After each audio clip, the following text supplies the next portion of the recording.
Services, Oversight, and Agricultural Committees, and he joins us right now. Congressman, it's always a pleasure to see you. Thanks so much for being here this morning. Maria, good morning. Always a pleasure. What do you make of this worry from Americans about inflation? You know, you would think that that is something of a wake-up call for you and your colleagues as you still try to get this spending plan through. Won't more spending stoke more inflation? Well, of course it's a worry. Grocery prices are up. Gas prices are up. When I shop in my district, I see that. But what our bill will do is put more money in the pockets of working families and the middle class so that they have more money and can afford groceries, can afford gas, and it's going to lower the cost of prescription drugs, lower the cost of childcare, lower the cost of elder care. So I think it will help. How would it possibly help if it's more money chasing too few goods, Congressman? We know this. And not only that, but many people are expecting that they will also pay higher taxes. So you're saying that this bill is lowering the cost for people, and yet many of your colleagues, certainly on the right, say that you've already breached the promise of not having anybody making $400,000 pay higher taxes. They will pay higher taxes. Marie, the tax increases are on people over $10 million, but you know the economics. I mean, the way inflation happens is if you have something that's unpaid for, because then the Fed increases the money supply. Here, this is fully paid for, so you're not going to have the Fed increasing bond purchases. In fact, I agree with Larry Summers. The real issue is the Fed with the quantitative easing, where they're still backing mortgages. I mean, they need to reverse that. I hope that the Fed will take the appropriate actions. Well, you say that it's fully paid for, and Joe Biden says it costs nothing, but that's not what we're hearing from the CBO and not what we're hearing from the Committee for a Responsible Budget. They say that there are plenty of gimmicks in this plan. In fact, Maya McGinnis was on this program just a week ago, and she said the cost of this plan is actually $4.9 trillion because of the gimmicks that you and your colleagues have put in, saying, oh, the child credit goes away in 1 year. I mean, do you honestly think the child credit goes away in 1 year? Well, it depends on the Republicans. Right now, the Republicans aren't for giving families $300 a month for people who are raising kids. If they were, then we could extend it further. But the CBO looked at this, and they basically concluded it's paid for. There's slight disagreement on how much revenue the tax compliance would raise. Larry Summers thinks it would raise far more than what CBO does, but it's basically paid for. And even economists like Summers, who have said that there is often inflation, have said BBB won't cause inflation because it's largely paid for. Most economists have said that. The issue is with the Fed.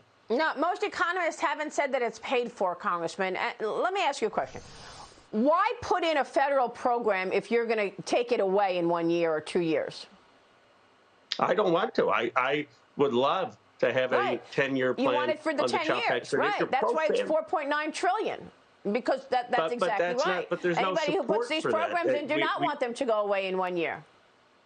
I do not, but we don't have the support for that. If we had the support for that, I would support it, and then the cost would be higher. But we don't have the support for that. So that's like saying I would like more spending for renewable energy. We don't have the votes for that. Doesn't mean that you fictitiously make up a number saying, well, if Khanna got his renewable energy, that's what it would cost. What the Center of Budget is doing is saying, well, hypothetically, if there were the votes for these things, this is what it would cost. The votes aren't there. This is a 1 year extension. It should be cost based on what's actually in the bill. It sounds like that's exactly what your colleagues did. They came up fictitiously and said that this plan costs $1.75 trillion by saying that these programs go away in a year or two, and they don't. Nobody wants them to go away in 1 year, and they won't. So, in other words, the plan is actually costing $5.9 trillion, $4.9 trillion.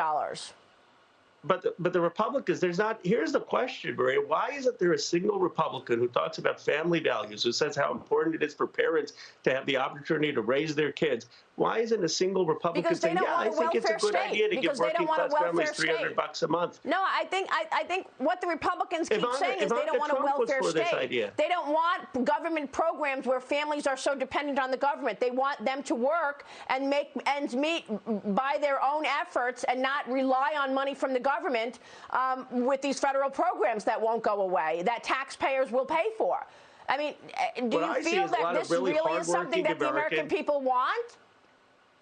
what I see is a lot of hardworking Americans, people who are driving trucks or working hard at restaurants, and they're having a tough time paying the bills and raising their kids. And what we're saying is, if you're a family who is raising kids in this country, that's the biggest job, and we ought to get $300 a month per kid. It's a policy that's pro-family, and I wish it had bipartisan support. And yes, I'm for 10 years if we can get it. The problem is we don't have the Republican support. And if Republicans were coming and support it, I'd say, yeah, it would cost more.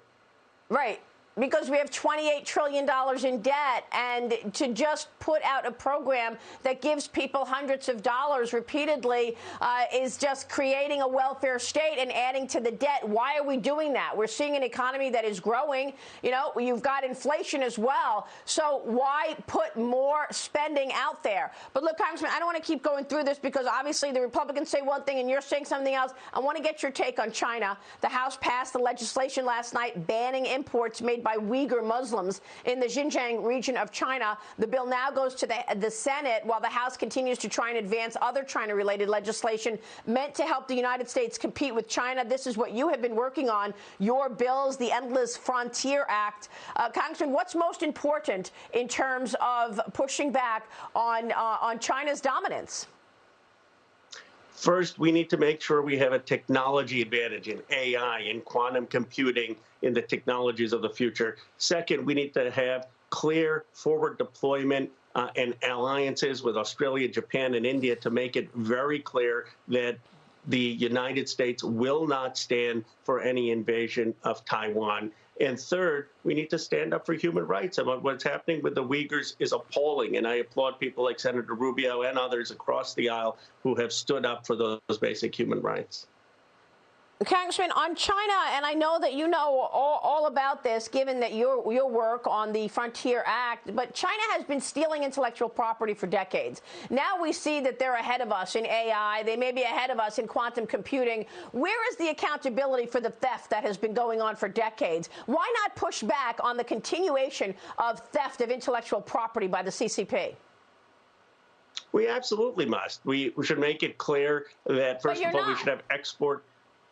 Well, I think in the Endless Frontiers, the Innovation Act has some of those provisions to make sure that if you're getting U.S. taxpayer dollars, you can't just lend or invest that technology into China. And we have to have bigger export controls, particularly on the semiconductor market, so they can't get some of our sensitive technology. But, Maria, I think the United States is still doing very well in places of AI, quantum computing. Yes, we have to take China seriously, but I don't think they'll outcompete us. Their innovation is not close yet to lots of things in Silicon Valley. If we invest correctly, I still would bet on America. But they are an adversary, not just a competitor. Yes. Isn't that true, Congressman? I mean, they marched into Hong Kong. They threw all the freedom fighters in jail. They invaded India, or took 2020 as an opportunity to invade other territory. Human rights abuses. The tennis star Jack Ma disappeared. Will there be any accountability? Will the U.S. take a stand on any of this? Yes, we are. I mean, this House just passed a stance on the Uyghurs. We've been very, very clear that we have to build our capacity. We've been very clear across the aisle that any invasion or aggressive action to Taiwan will not stand.